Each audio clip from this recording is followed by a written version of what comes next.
TMC सांसद कुणाल घोष जो jail में बंद थे, उन्होंने खुदकुशी की कोशिश की है। इस वक्त की बड़ी खबर आपको बता दें कि कुणाल घोष को अस्पताल ले जाया गया है। बताया जा रहा है कि उन्होंने नींद की गोलियां खाकर आत्महत्या करने की कोशिश की।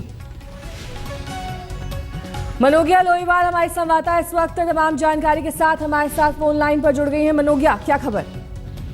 ये सबसे पहली बात तो कुणाल घोष ने जो नींद की गोलियां खाई हैं उसके बाद उनकी तबीयत बिगड़ने लगी। जब जेल बॉय ने देखा तो उन्हें अस्पताल ले जाया गया है। फिलहाल वो एसएसकेएम अस्पताल में भर्ती हैं, जहां उनका इलाज जारी है।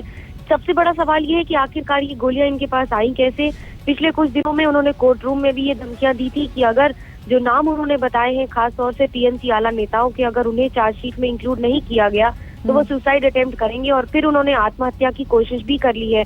तो 48 घंटों में जो उन्होंने धमकी दी थी कि वो आत्महत्या की कोशिश करेंगे, उसे तो कारगर कर लिया है, लेकिन कई सवाल खड़े कर दिए हैं कि आखिरकार गोलियां कैसे आई उनके पास, कि आखिरकार 48 घंटे में जो उन्होंने धमकी दी थी वो उन्होंने कर दिखाया है। लेकिन सबसे महत्वपूर्ण बात यह है कि जो नाम इंक्लूड करने थे सीबीआई को, वो इंक्लूड किए जाएंगे कि नहीं अब इसके बाद।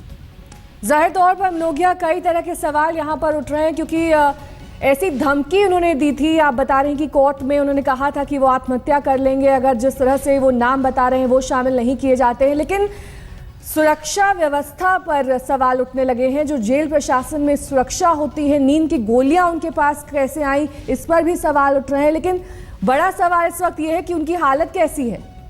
उनकी हालत अभी स्टेबल है। उन्हें एसएसकेएम अस्पताल में भर्ती किया गया है, वहां पर उनका इलाज जारी है। काफी आला डॉक्टर्स उन्हें देख रहे हैं। उनकी जो स्थिति है वो स्टेबल बताई जा रही है। लेकिन उन्होंने जितनी गोलियां खाई थी, करीब 2 से 3 गोलियां खा ली थी, और यही कारण है कि उनकी तबीयत बिगड़ती चली गई। ये गोलियां पहुंची कैसे, इसका जवाब तो जेल प्रशासन को देना होगा। लेकिन साथ ही साथ ये भी सवाल उठाए जा रहे हैं कि आखिरकार इन्होंने अगर गोलियां देर रात तक खाई थी तो उसका पता काफी देर से चला है जेल में।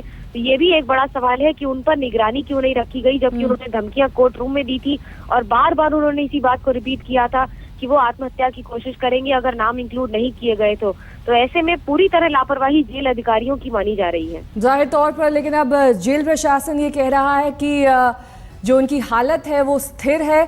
इस तरह का बयान जेल प्रशासन की ओर से आया है। मनोज्ञा, साथ ही आपसे ये जानना चाहेंगे कि शारदा चिटफंड घोटाले के आरोपी हैं घोष, और जिस तरह से उन्होंने जेल में खुदकुशी की कोशिश की है, अब बहरहाल उन्हें अस्पताल ले जाया गया और वहां पर उनकी हालत स्थिर बताई जा रही है। लेकिन मनोज्ञा, ये बताइए कि इस तरह से अगर कोई भी कैदी, और खास तौर पर अगर वो इस तरह का वीआईपी कैदी हो जिसने पहले से धमकी दी हो कि वो आत्महत्या कर लेगा, उसके बावजूद वो करने में कारगर हो जाता है, तब ऐसे में जेल प्रशासन क्या कह रहा है? अब बिल्कुल जेल प्रशासन के पास कोई उत्तर नहीं है। उनका कहना है कि उन्होंने निगरानी रखी थी, लेकिन फिर भी उनके पास गोलियां पहुंची कैसे। और सबसे बड़ा सवाल ये है कि ये गोलियां पहुंचने तक की बात नहीं है, उन्होंने खाई कैसे। अगर उनके पानी भी उनको सप्लाई किया जा रहा था, लगातार जेल में कैदियों को पानी दिया जाता है, तो वो उस समय ध्यान रखना चाहिए कि आखिरकार वो अगर पानी दे रहे हैं तो क्यों, किस तरह से उनको जो सामान दिया जा रहा है, जो सप्लाई दी जा रही है, उस पर निगरानी नहीं रखी गई। और ये सारे सवाल बार बार खड़े होंगे क्योंकि जेल अगर किसी के हाथ में है तो वो भी तृणमूल कांग्रेस की सरकार है। तृणमूल कांग्रेस की ओर से धमकियां मिलने के बावजूद, बार बार कुणाल घोष की ओर से धमकियां मिलने के बावजूद इस तरह की हरकत हुई कैसे। मनोज्ञा, बहुत बहुत शुक्रिया इस तमाम जानकारी के लिए। आपका नजर बनाए रखिए, आपके पास वापस लौटेंगे तमाम अपडेट्स के लिए। लेकिन इस वक्त की बड़ी खबर ये कि कुणाल घोष ने खुदकुशी की कोशिश की, हालांकि उनकी हालत स्थिर बताई जा रही है, उन्हें अस्पताल ले जाया गया है। लेकिन बड़ा सवाल ये कि इस तरह से जेल के भीतर आखिरकार कैसे वो सफल हो गए खुदकुशी करने में।